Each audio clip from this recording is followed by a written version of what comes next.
بسم اللہ الرحمن الرحیم۔ کسی بادشاہ نے اپنے ملک سے تمام پڑھے لکھے، عقل مند اور عالم قسم کے لوگوں کو جمع کیا اور ان سے پوچھا کہ کیا کوئی ایسا مشورہ، منتر یا مقولہ ہے کہ جو ہر قسم کے حالات میں کام کرے، ہر صورتحال اور ہر وقت میں اس سے کام چل سکے۔ کوئی ایسا مشورہ جو کہ میں اگر اکیلے میں ہوں اور میرے ساتھ کوئی مشورہ کرنے والا نہ ہو تب بھی مجھے اس کا فائدہ ہو۔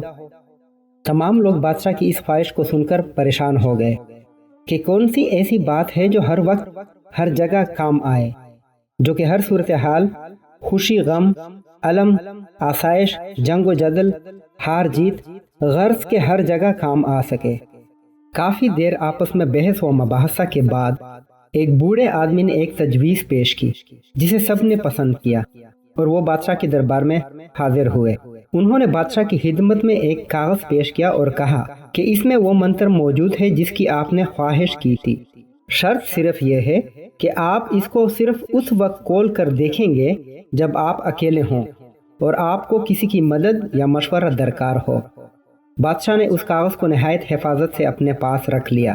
کچھ عرصے کے بعد پڑوسی دشمن ملک نے اچانک بادشاہ کے ملک پر حملہ کر دیا۔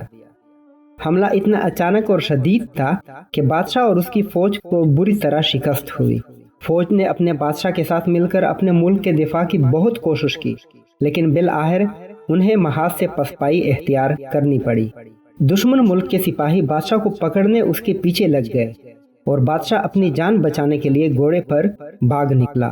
بھاگتے بھاگتے وہ پہاڑ کے اس مقام پر پہنچ گیا کہ جہاں دوسری طرف کھائی تھی اور ایک طرف دشمن کے سپاہی اس کا پیچھا کرتے قریب سے قریب تر ہوتے جا رہے تھے۔ اس صورتحال میں اسے اچانک اس منتر کا خیال آیا جو کہ اسے بوڑھے شخص نے دیا تھا۔ اس نے فوراً اپنی جیب سے وہ کاغذ نکالا اور پڑھنا شروع کیا۔ اس کاغذ پر لکھا تھا کہ یہ وقت بھی گزر جائے گا۔ بادشاہ نے حیران ہو کر 3-4 دفعہ اس تحریر کو پڑھا۔ اسے خیال آیا کہ یہ بات تو بالکل صحیح ہے۔ ابھی کل ہی وہ اپنی حکومت میں سکون کی زندگی گزار رہا تھا اور تمام عیش و آرام اسے میسر تھا، اور آج وہ دشمن سے بچنے کے لیے بھاگتا پھر رہا ہے۔ جب آرام اور عیش کے دن گزر گئے تو یقیناً یہ وقت بھی گزر جائے گا۔ یہ سوچ کر اسے سکون آ گیا اور وہ پہاڑ کے آس پاس کے قدرتی مناظر کو دیکھنے لگا۔ کچھ ہی دیر میں اسے گھوڑوں کے سموں کی آوازیں معدوم ہوتی سنائی دی۔ شاید دشمن کے سپاہی کسی اور طرف نکل گئے تھے۔ بادشاہ ایک بہادر آدمی تھا۔ جنگ کے بعد اس نے اپنے سپاہیوں کا کھوج لگایا جو آس پاس کے علاقوں میں چھپے ہوئے تھے، اور پھر اس نے دشمن پر حملہ کیا اور انہیں شکست دے دی۔ جب وہ جنگ جیت کے اپنی مملکت میں واپس جا رہا تھا تو اس کے ملک کے تمام لوگ استقبال کے لیے جمع تھے۔ اپنے بہادر بادشاہ کے استقبال کے لیے لوگ شہر کی فصیل، گھروں کی چھتوں، غرض کے ہر جگہ پھول لیے کھڑے تھے اور تمام راستے اس پر پھول نچھاور کرتے رہے۔ ہر گلی کونے میں لوگ خوشی سے رقص کر رہے تھے اور بادشاہ کے شان میں قصیدے گا رہے تھے۔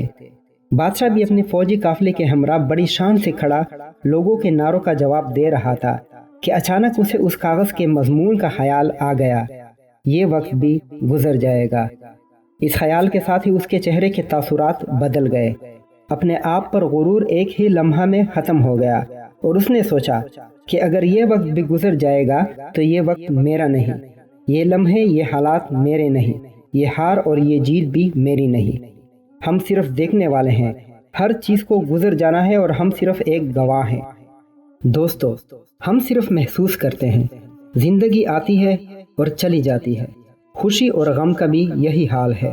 اپنی زندگی کی حقیقت کو جانچیں، اپنی زندگی میں خوشی، مسرتوں، جیت، ہار اور غم کے لمحات کو یاد کریں۔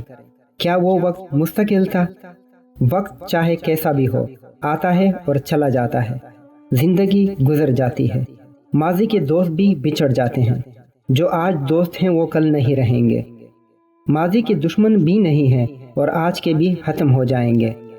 اس دنیا میں کچھ بھی کوئی بھی مستقل اور لازوال نہیں، اس لیے ہمیں اس دنیا میں دل لگانے کی بجائے فکر آخرت کرنی چاہیے۔ اللہ ہم سب کے لیے آسانیاں پیدا فرمائے، آمین۔